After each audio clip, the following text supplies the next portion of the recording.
n'ai pas peur de mourir. Je suis un soldat.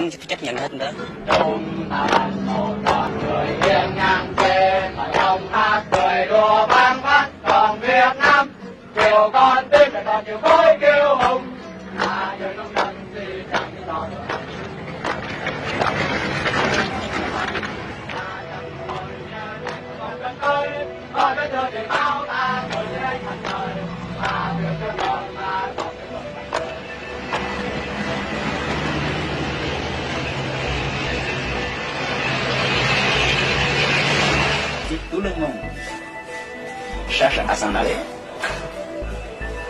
à s'enfuir, et se montrer égoïste, lâche, ça serait fini.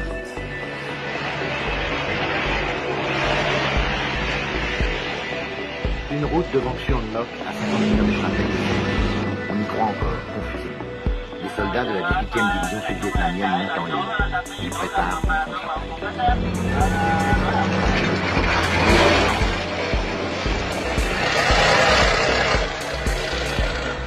Une fortification dérisoire pour tenter de stabiliser un front qui n'existe plus. La 18e division attend une attaque frontale. Mais les Bedoy ne jouent pas le jeu. Ils contournent les défenses en tenaille. Le 27 avril au matin, c'est la dernière véritable bataille de la guerre du Vietnam. À Trang Bom, à 40 km de Saigon. Vous avez déjà vu ces images au journal télévisé. Le dernier document que nous avons pu expédier vers Paris avant que les communications soient coupées pour un mois.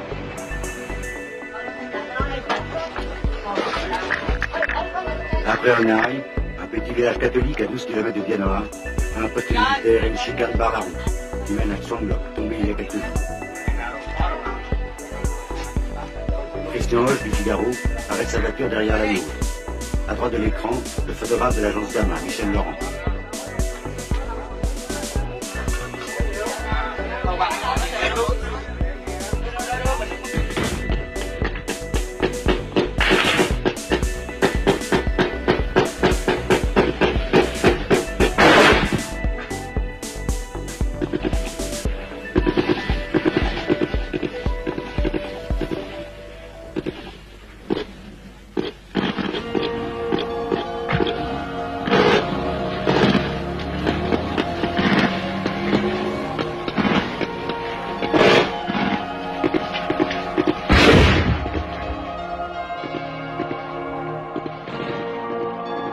Jean-Pierre Moscardo va se replier en faisant signe à l'ingénieur du son, Claude Favre.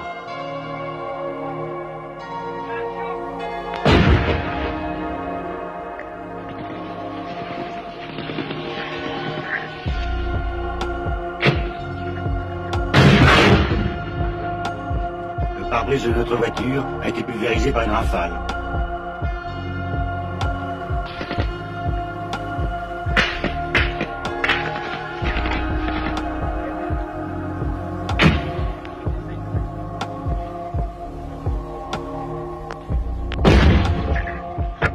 La voiture du Figaro est touchée par un obus de mortier. Derrière Fabre qui court, Laurent s'arrête, se retourne. Christian Hoche n'a pas suivi. Les miliciens du village tirent sur les Nord-Vietnamiens qui arrivent.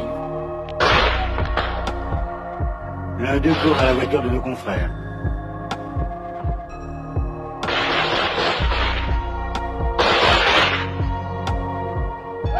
L'armée régulière a fui, seuls les miliciens résistent.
Il ne faut pas se replier. Oh, oh les enfants, il faut pas attendre il faut attendre l'armée. Il faut mourir, on va mourir ensemble.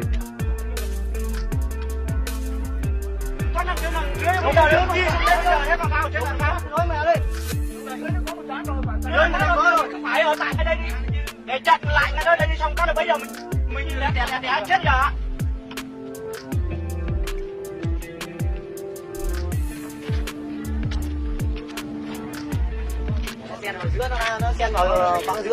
Ils ont percé notre front.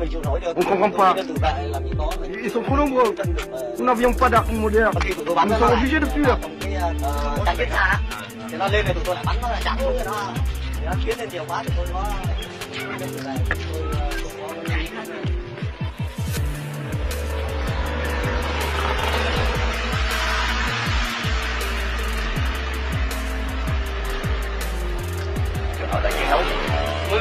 Pourquoi se battre? L'armée elle-même ne se bat plus.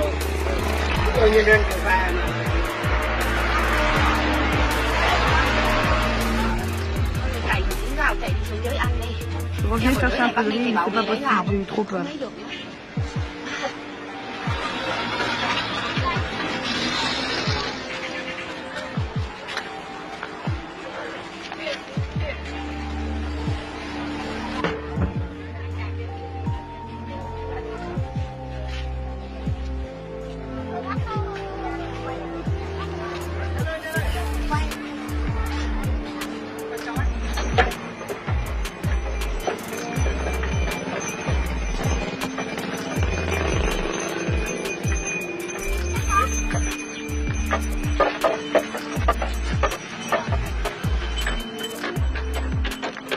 Une autre armée, l'armée infinie des réfugiés. Seuls quelques miliciens catholiques, déjà réfugiés du Nord, ont fait le coup de feu à la porte de leur village. L'armée régulière s'est évaporée. Entre l'armée révolutionnaire et Saigon, il n'y a plus que quelques desperados, rangers ou LFH. Les réfugiés ont quitté leur camp pour prendre la route de nulle part, au milieu des dernières escarmouches.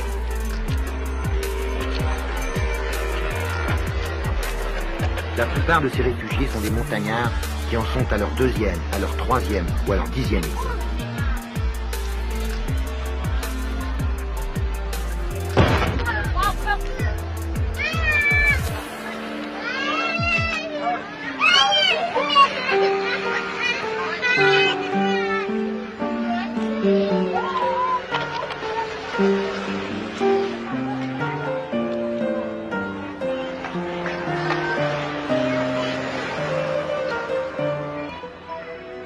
Ici, l'autoroute dite coréenne, à 15 km de Saigon. Les fuyards n'ont pas le droit d'entrer en ville. Les camions militaires en panique frôlent les colonnes, arrachent ici et là une jambe ou une tête.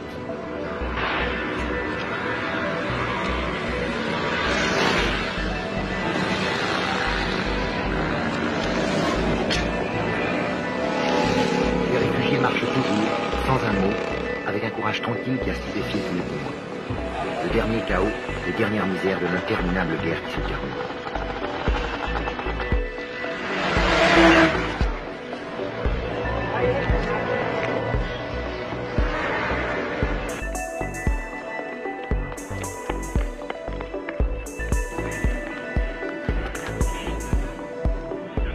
Lundi 28, à 2 jours de la fin, le pont de Xalo à l'entrée de Saigon. Même pas une bataille. Quelques rangers défendent le pont contre l'armée qui déferle. Les hélicoptères appuient leurs barreaux de tenaille.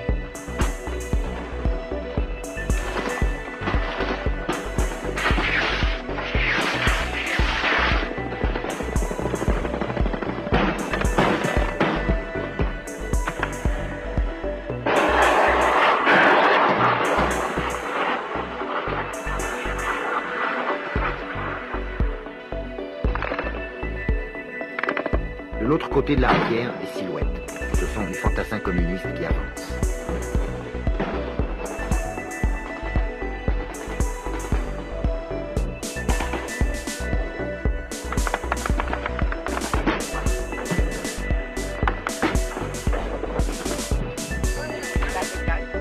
Ne cours plus. Je ne vais pas mourir, n'est-ce pas? Pitié. J'ai trop de sang qui coule. Arrêtez le sang, arrêtez le sang.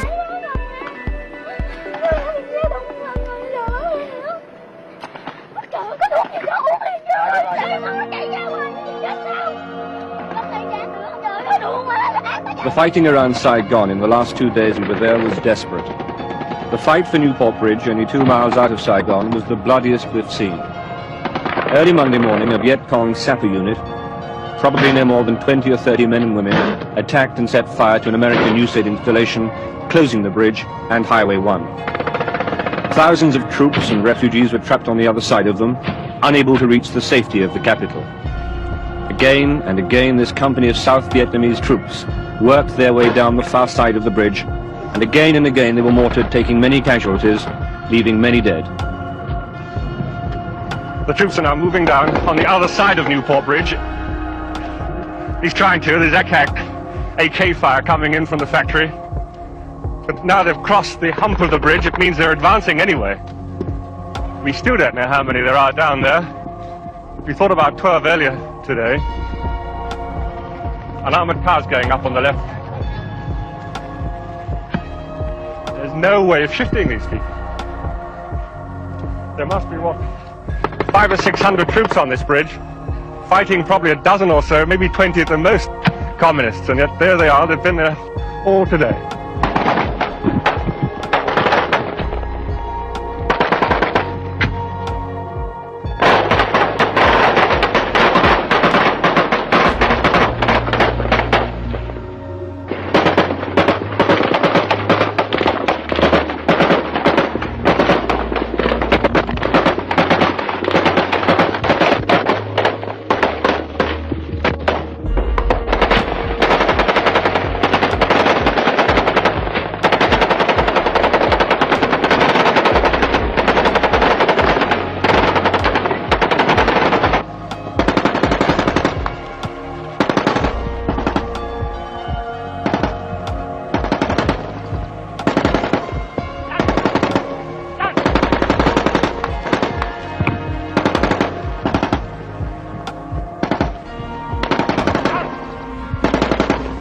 One moment they panicked, and rightly so. The mortar hit right in the middle of them down on the right, 100 yards away. It killed a lot of people. But now they've gone back to some of their positions. They've left one wounded in the road. There was a desperation in these troops and their commanders we'd not seen before. Despite the mortars hitting the bridge to the left, only 50 yards away, these men kept their places, pulling their dead and wounded out and returning. The wind turned and smoke from the burning installation began blowing back into their faces, confusing their movements and giving the Viet Cong ahead cover enough to move their positions. Then through the smoke, we could just see a Viet Cong running left to right, just for a second or so, and then falling as he was hit by machine gun fire. Quickly, the very forward unit of South Vietnamese ran, throwing hand grenades 30 feet ahead of them.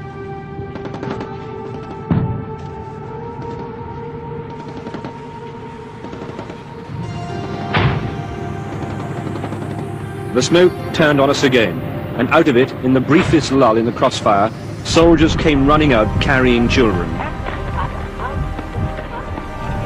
Children who had been trapped by the side of the road, right in the middle of all that we'd seen. They'd been hit by flying shrapnel from the mortars. One little girl was very close to dying.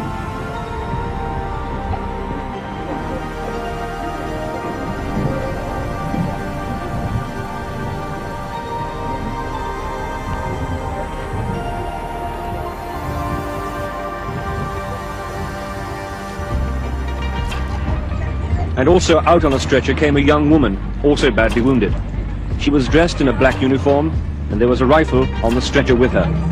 She was a Viet Cong.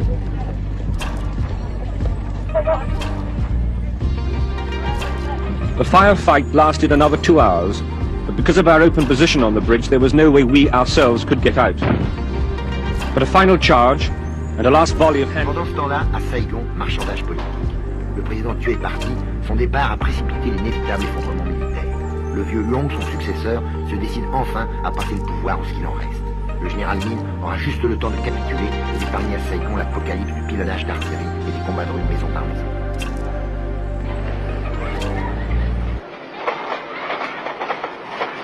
Il est trop tard, bien trop tard pour un compromis politique. Le pouvoir révolutionnaire, pour bien montrer qu'il refuse mine, envoie 2 avions A-37 mitrailler le palais et la ville. Toutes les armes de Saigon se mettent à tirer n'importe comment, n'importe où.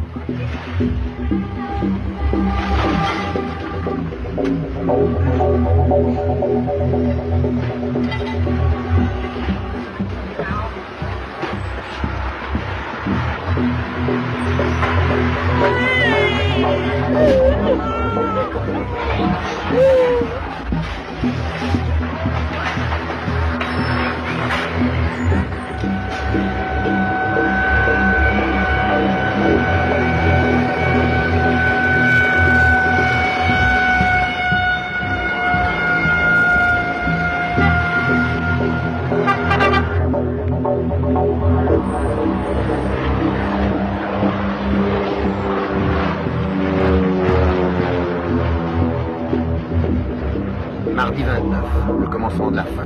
Les gens, pour quelques heures, désertent la rue et se cachent chez eux. Interdiction de quitter Saigon, les routes sont coupées. Cũng như tránh mọi trường hợp nhận đáng tiếc có thể xảy ra.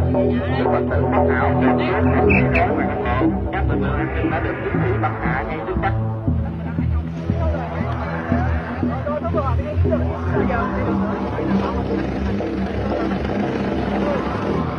Theo thông cáo của Cục Cảnh sát Quốc phòng, rồi dĩ nhiên đã được ban hành 24/24.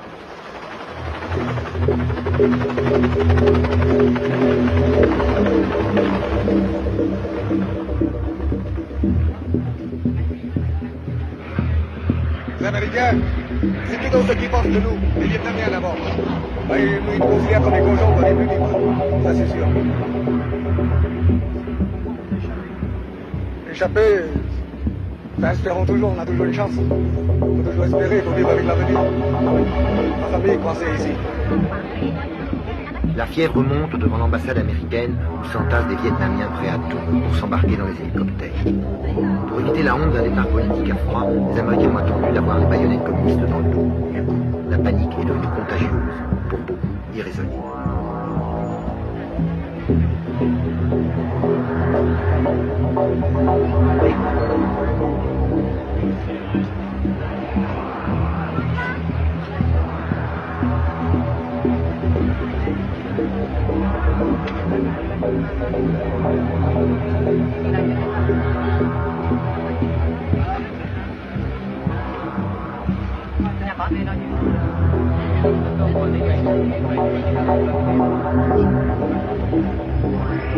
Des dizaines, des centaines d'hélicoptères se sont succédés jusqu'au matin sur le toit de l'ambassade et des bâtiments étrangers. Les élus attendaient leur tour de partir, leur mince fortune dans un petit sac, vers les bateaux de la 7e flotte, puis vers Guam et les États-Unis pour quel destin. Les Vietnamiens ont payé jusqu'à 15 000 $ leur droit de passage. Il y a eu des scènes violentes et terribles aux portes gardées par des marines en armes.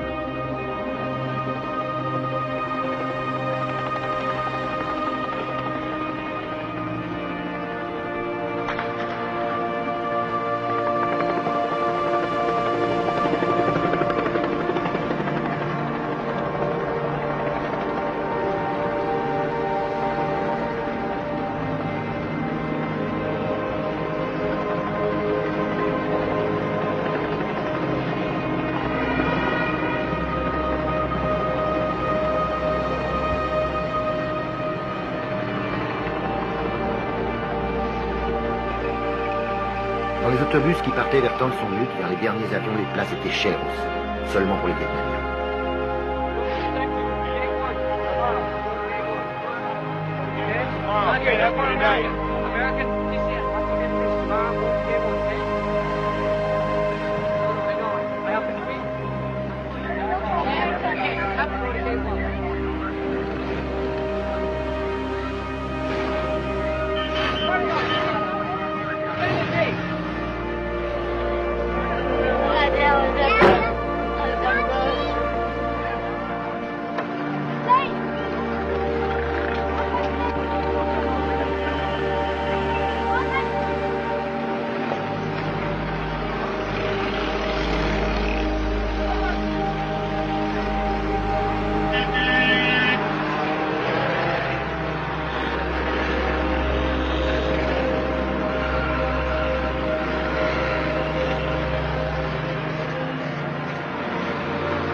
partir.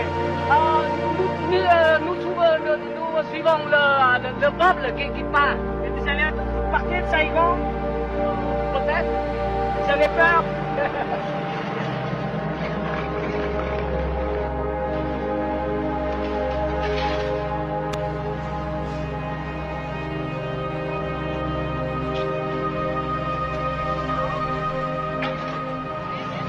Mercredi matin, le dernier hélicoptère n'avait pas encore décollé que le pillage des bâtiments américains commence.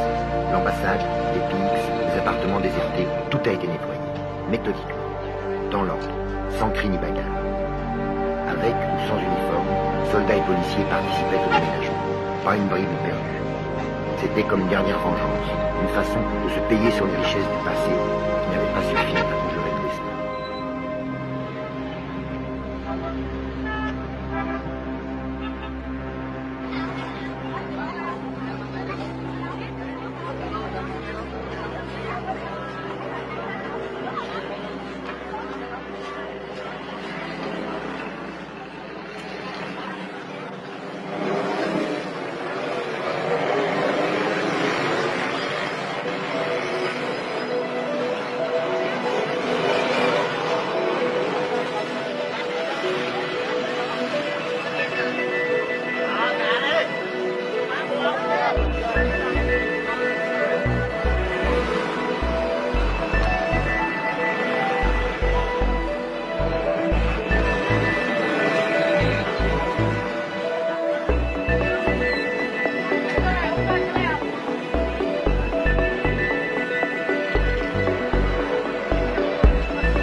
Militairement, c'est fini. À 11h30, le mercredi 30, les soldats communistes entrent dans le palais d'Oklap où les attend le général Mine. Une autre histoire commence. L'ancien monde se liquide sans brutalité, comme si c'était écrit depuis toujours.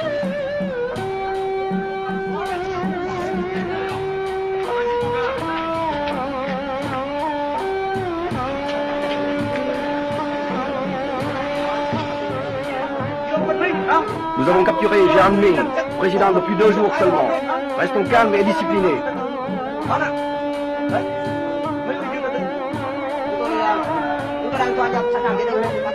Dans le pouvoir à ceux qui sont beaucoup plus mérités que moi.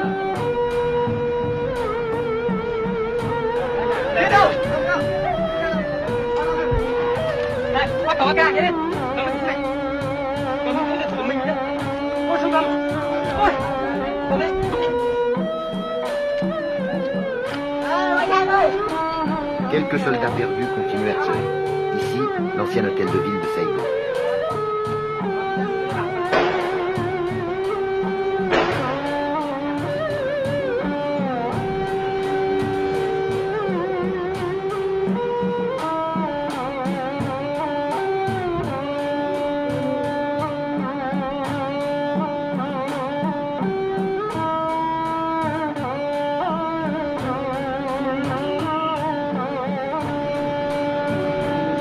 Pour lui aussi, c'est fini.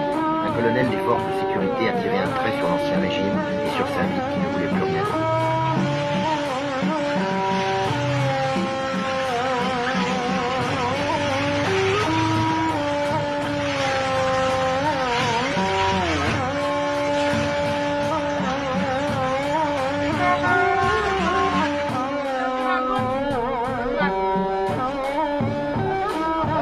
Les prisonniers au palais d'Oakland. Laissez les bras, dit un soldat vainqueur. Jamais dans l'histoire on n'aura vu une ville changer de main, changer de régime, avec aussi peu de brutalité et de représailles individuelles. Un signe pour la vie, que chacun interprète selon ses convictions et ses hantises, prématurément.